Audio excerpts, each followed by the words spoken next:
Hello everyone. Today we're recapping the 2010 movie The Karate Kid. That's right, let's get into another movie recap. Dre Parker is 12 years old and lives in Detroit with his mother, Sherry. His father passed away some time ago, so his world revolves around just the two of them. Sherry works at a car factory, and when she receives a transfer to the company's office in Beijing, Dre has no choice. They have to move to China. Dre is completely against the idea. He doesn't speak the language, he doesn't know anyone there, and he has no desire to leave behind everything he's familiar with. During the flight, he even tries to learn a few Mandarin words using a guide. But clearly, it's not going very well. Look at this, everything in China is old. This guy must be at least 400 years old. When they arrive in Beijing, everything already feels strange from the very beginning. Their new apartment is small and completely different from what Dre is used to. Dre turns on the television and realizes that even SpongeBob is dubbed in Chinese, and he can't understand a single word being said. Mr. Han helps carry their luggage to the apartment and mentions that there's a park nearby where kids usually gather. He tells Dre to come by whenever he wants. After Han leaves, Sherry goes to take a shower but quickly realizes that the hot water isn't working. She asks Dre to find someone responsible for the building's maintenance. The boy tries to ask for help, but nobody there speaks English. After looking around for a while, he eventually finds a man named Mr. Han. Dre tries to explain the problem, but Mr. Han is completely distracted, trying to catch a fly in the air using chopsticks. He misses several times, and in the end, he manages to kill the fly with a fly swatter. Throughout the entire time, he barely even looks at Dre. Unable to get any help, the boy simply gives up and walks away. With nothing better to do, Dre decides to visit the park that Han mentioned. When he arrives, he finds Harry and some other kids playing basketball. He tries to join the game, but he's terrible and starts making excuses. Soon, the others stop letting him participate because they don't want to embarrass themselves. Dre challenges an old man who is playing ping pong, but the result is even worse. The old man defeats him easily without even trying. That's when Dre notices a girl on the other side of the park playing the violin. Her name is May, and she immediately becomes interested in him. Harry notices and encourages Dre to go talk to her. The boy approaches her and tries using a few Chinese words, but he soon discovers that she actually speaks English. The conversation flows naturally. She's friendly and curious about him. For a moment, May touches his hair, fascinated by its texture. Everything seems to be going well until Chung appears. He's a family friend of May's and clearly doesn't like what he's seeing. Without hesitation, Chung walks up to Dre and forcefully pushes him to the ground. Dre tries to fight back, but Chung grabs him and throws him down again. Harry tries to step in, explaining that Dre just arrived and doesn't understand how things work there. He asks Chung to let it go, but the boy simply ignores him. Every time Dre tries to stand up, Chang knocks him down again. The situation becomes aggressive and humiliating. May tries to stop him,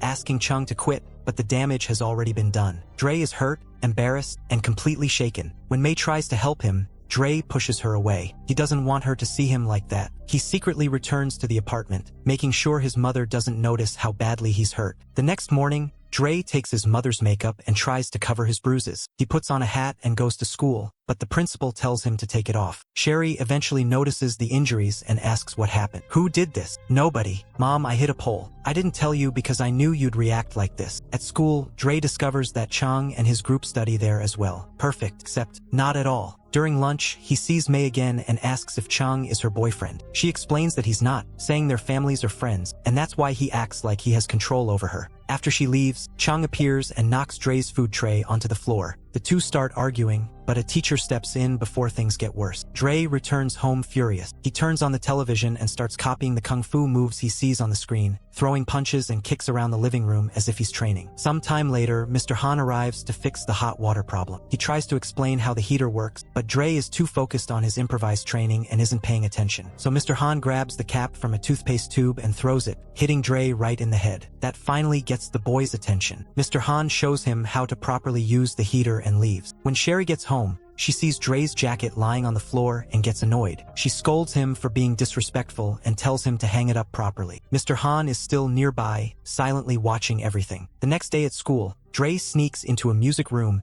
and sees May rehearsing the violin with her teacher. She's incredibly talented and plays beautifully, but even so, her teacher barely shows any appreciation. Dre asks what she's preparing for, and May explains that she's auditioning for the Beijing Music Academy. Being accepted there means everything to her and her family. When the teacher returns, Dre quietly leaves the room. But as soon as he steps into the hallway, he finds himself surrounded by Chung and his friends. "Stay away from us." After school, Dre and Sherry go out together to explore the city. During their walk, they visit the Forbidden City, where Dre notices a large group of young people practicing kung fu in an open courtyard. Curious, Dre asks his mother to go inside and take a closer look. But the moment he enters, he recognizes Chung and his group training with incredible seriousness, like true professionals. It's obvious those kids aren't just playing around. Seeing this, Dre simply turns around and walks away without saying a word. Sherry follows him and asks what happened. That's when Dre can't hold it in anymore. He breaks down and admits that he hates that place. They haven't even been in China for a week, but to him, it already feels like an eternity. Everything is terrible. The school, the people, the entire country. He just wants to go home. Sherry looks at her son and answers honestly, while trying to be as gentle as possible. She explains that there is nothing waiting for him back in Detroit anymore. This is their life now, and they need to find a way to make it work. Across the street, Mr. Han watches the entire scene in silence. For the first time, something inside him changes, and he begins to genuinely care about Dre. The next day, Dre decides that he wants revenge. He follows Chung and his friends through the streets. Dre runs as fast as he can, going through alleys and streets while trying to escape, but he eventually ends up trapped in a dead end. The boys catch up with him, knock him to the ground, and Chung starts beating him relentlessly. One hit after another, straight to Dre's stomach. One of the boys even says that's enough, that Dre is already hurt, but Chung completely ignores him. He says their master taught them that mercy should never be shown because mercy is a sign of weakness. Suddenly, Mr. Han appears. He grabs Cheng's arm in the middle of a punch and effortlessly throws him aside. Chung tries to fight back with a kick, but Mr. Han blocks it without even struggling. The other boys then attack him all at once, but Mr. Han doesn't strike back. He simply moves with precision, avoiding their attacks, redirecting their strength, and remaining completely calm. The boys end up crashing into each other because no matter what they do, none of them can land a hit on him. In the end, defeated and frustrated, they give up and leave. Mr. Han takes Dre back home and begins treating his injuries using cupping therapy, a traditional method that uses heated cups placed on the skin. The pain almost disappears instantly. Impressed, Dre starts asking several questions. He wants to know how Mr. Han managed to defeat everyone without throwing a single punch,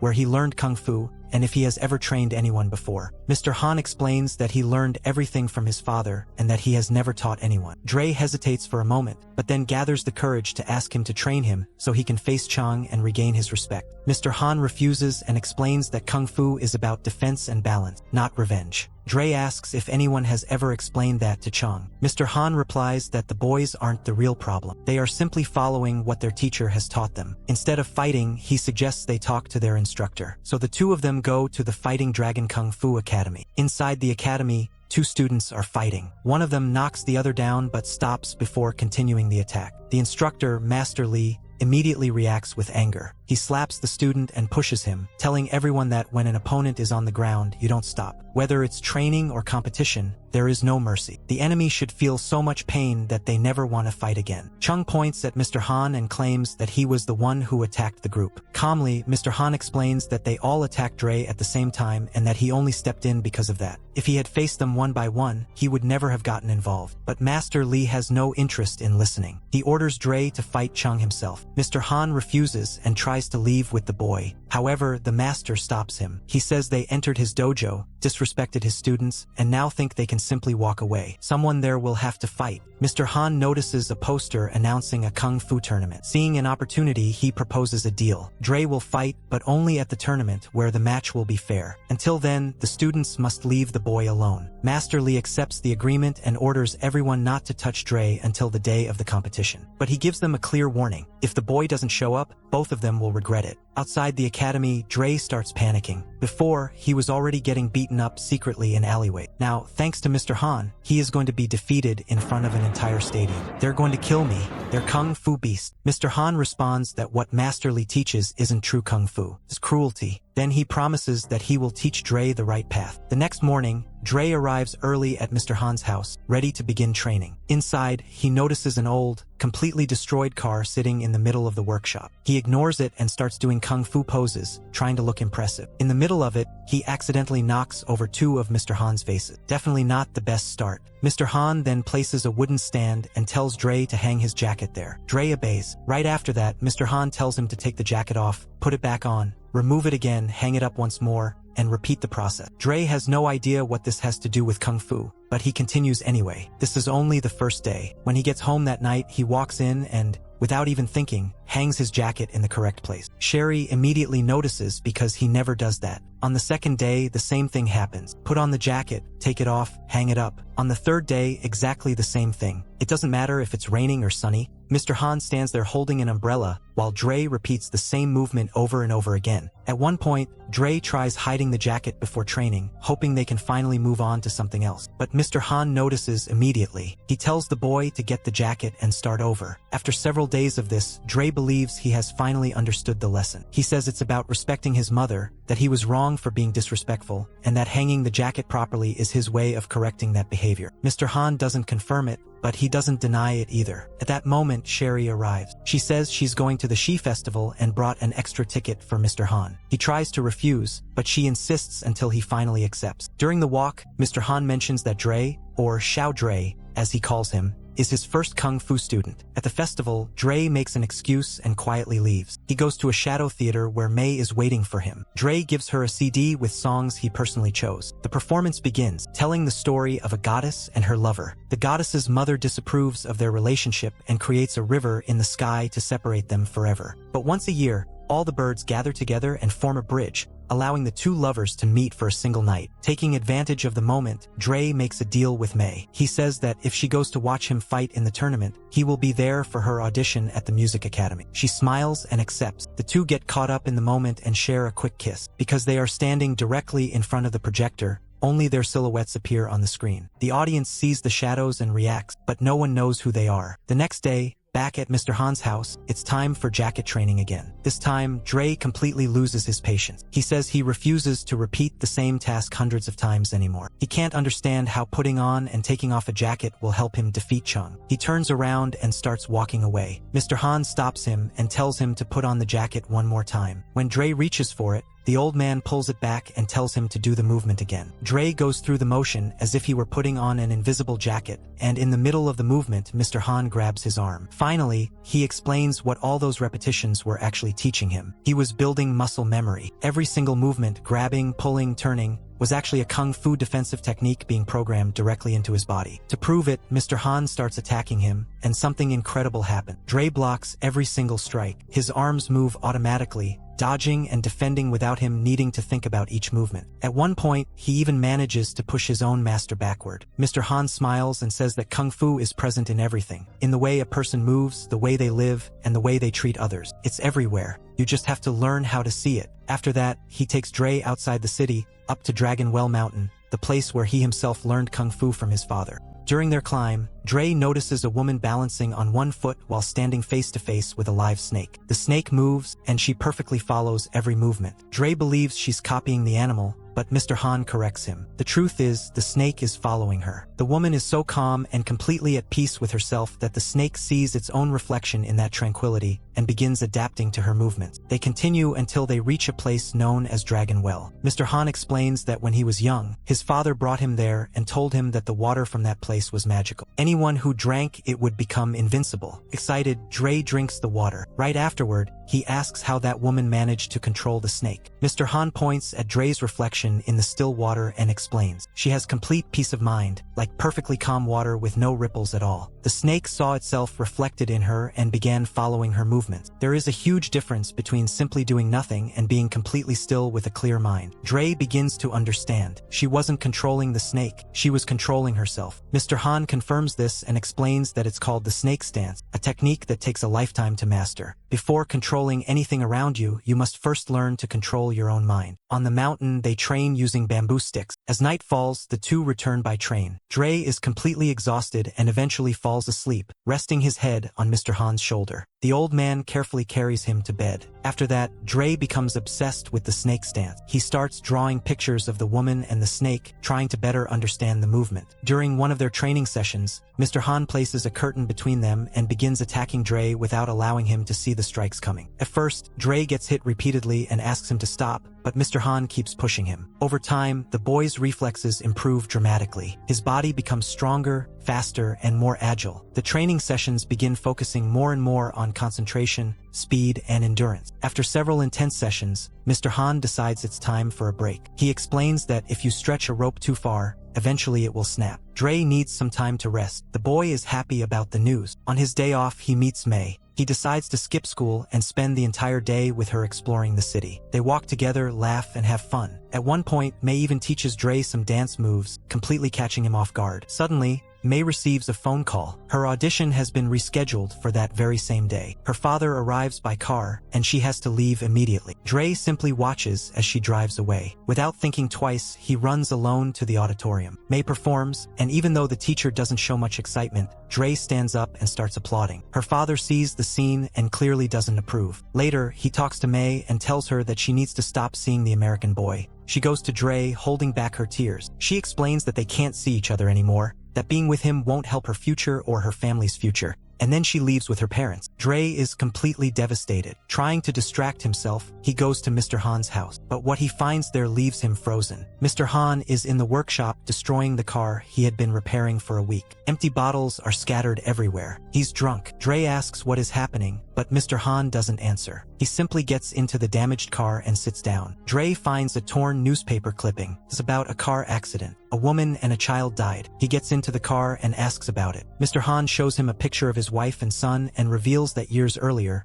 on that exact day, they both died in an accident. His wife loved singing and only sang for him. Through tears, he begins singing her song. Dre asks how it happened. Mr. Han answers, "I was driving." They were arguing, and he became so angry that he lost control of the car. And the worst part, he can't even remember what they were fighting about. Every year, he rebuilds the car, and every year on that same day, he destroys it again, hoping that somehow this time he'll remember. But it never happens, and he completely breaks down. Dre is emotional after hearing everything. Even so, he helps his master carefully get out of the car and asks him to continue training. Mr. Han wipes his face and accepts. Later, Sherry arrives. Seeing how dedicated Dre has become, she feels incredibly proud of him. During the following training sessions, Dre's skills improve tremendously. His strikes become more precise, his footwork gets much better, and his confidence finally begins to grow. Mr. Han then takes Dre to the tournament arena. He tells the boy not to worry about winning or losing, only about fighting with honor. If he earns the respect of those boys, they will leave him alone once and for all. Then Mr. Han gives him a gift, a kung fu uniform inspired by Bruce Lee's style. Dre is amazed. Mr. Han then speaks seriously. He says he has taught him something important. Life will knock you down many times, but getting back up will always be your choice. Nobody can take that away from you. Dre hugs him and says that he is his best friend. Together, they write a letter in Chinese, and Dre goes to May's house. In front of her father, he reads the letter out loud. He admits that he caused problems for the family and apologizes, but says that May is a true friend. Being by her side showed him that a good friend can change everything. He asks for another chance and promises to be someone who improves her life, not someone who makes things harder. Her father responds in Chinese. May translates with a smile. He promised to watch the tournament, and her family doesn't break promises. She will be there. The day of the tournament finally arrives. The arena is completely packed. May appears alongside her parents. Chung and the students from the academy are already warming up and look dangerous. Dre watches Chung fight in the early rounds and becomes nervous. The boy is fast, aggressive, and extremely efficient. Dre's first fight begins, and fear immediately takes over. Before even getting hit, he steps out of the fighting area by himself and loses the point. Mr. Han calms him down and tells him to forget everything around him except what he has trained for. Dre takes a deep breath, returns to the fight,